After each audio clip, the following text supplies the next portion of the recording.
Fala aí, Dev Pro, beleza? Hoje eu vou te falar como é que você faz para utilizar o VS Code para codar em Python.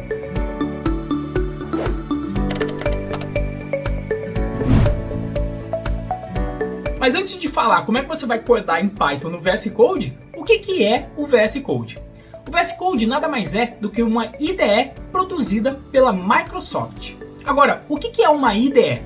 A sigla IDE vem de Integrated Development Environment, ou seja, do inglês, Ambiente Integrado de Desenvolvimento. A ideia é que dentro desse ambiente existem várias ferramentas de forma que você consiga produzir todas as etapas da construção do seu software ali dentro, de controlador de versão até o build da sua aplicação.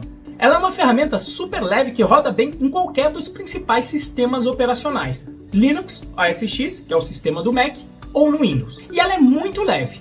A sua parte de editor vem embutida com as várias ferramentas que você costuma encontrar nos principais editores de código, como duplicação de linha, movimento de linha, busca por arquivo, encontrar as definições de funções em outros arquivos dentro do seu projeto. Agora, o que faz o VS Code ser uma IDE são justamente as ferramentas. E a primeira delas é a que é fundamental para você poder codar em Python dentro do VS Code. Basicamente, a plataforma permite que se construam extensões, de forma que a ferramenta base possa ser estendida com outras funcionalidades e a própria comunidade pode escrever essas extensões.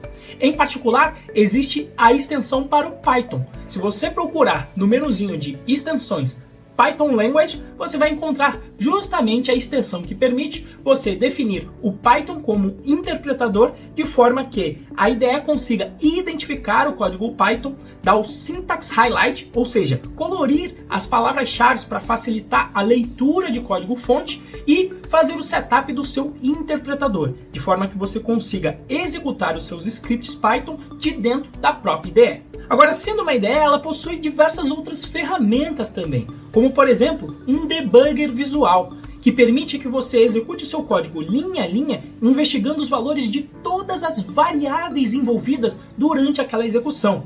Uma ferramenta dessa é importantíssima para você conseguir achar aqueles bugs que se escondem ali dentro do seu código, você não está conseguindo entender simplesmente lendo o código, você precisa executar e investigar os valores das variáveis. A IDE vem também com uma ferramenta de testes, onde basicamente ela consegue interpretar o seu código buscando o padrão de testes que você use, seja com PyTest ou com Unit Test, e consegue deixar que você navegue entre cada um deles, veja aqueles que não estão passando e você pode executar de um a um para fazer todos os seus testes passarem e finalmente mandar o seu código para produção.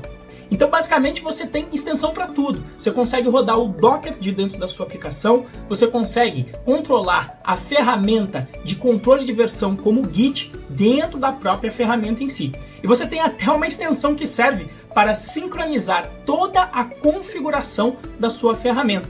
Ou seja, salvando em um arquivinho, de forma que quando você mudar de computador, você simplesmente instala a extensão de sincronização e pede todas as configurações de todas as suas extensões e da ferramenta em si, para você não perder esse documento e não perder tempo tendo que configurar a ferramenta para a forma com que você está acostumado a codar. Então, as grandes vantagens dessa IDE é que ela é gratuita. Tudo isso que eu falei é gratuito e, como eu já mencionei anteriormente, ela é leve e roda em qualquer sistema operacional. Então, justamente, é essa ferramenta que eu recomendo para os alunos iniciantes que de repente não tem um computador ali muito parrudo e também não tem grana para investir numa IDE mais potente. Agora, as desvantagens para mim do VS Code é que você tem que instalar muitos plugins para você ficar proficiente no seu dia a dia. Existe até plugin para mudar as cores dos parênteses. Eu aqui já instalei umas 23 extensões para chegar em mais ou menos o que eu queria. Um outro fator relevante é que, como a comunidade que produz esses plugins, não necessariamente todos serão de qualidade. Por exemplo, o plugin de testes da própria ferramenta às vezes se perde. Se você coloca um erro de sintaxe dentro do seu pacote de testes, ela já não consegue achar nenhum teste dentro do código. E isso não acontece em outras IDEs por aí. Mas então era isso que eu queria te falar. Se você quiser uma ferramenta parruda, grátis, e que simplesmente com uma extensão de Python você comece a codar, o VS Code é uma excelente pedida. Você gostou de saber aqui dessas dicas e para que serve o VS Code e como é que você vai codar em Python com ele? Se você curtiu, se inscreva aqui no canal. Toda semana eu venho aí produzindo bastante conteúdo sobre carreira de TI, programação web, programação Python, ciência de dados. Se inscreva aqui para você receber as notícias. E outra coisa, só ouviu de falar de Python? Só viu que o pessoal é feliz programando lá e tá a fim de aprender? Então é o seguinte, eu deixei aqui um link para um curso gratuito básico de Python. Lá eu vou te ensinar o básico do Python procedural e orientado a objetos, enquanto você implementa uma versão simplificada do jogo Angry Birds. Então se você curtiu, se inscreva aqui embaixo na descrição desse canal. Grande abraço!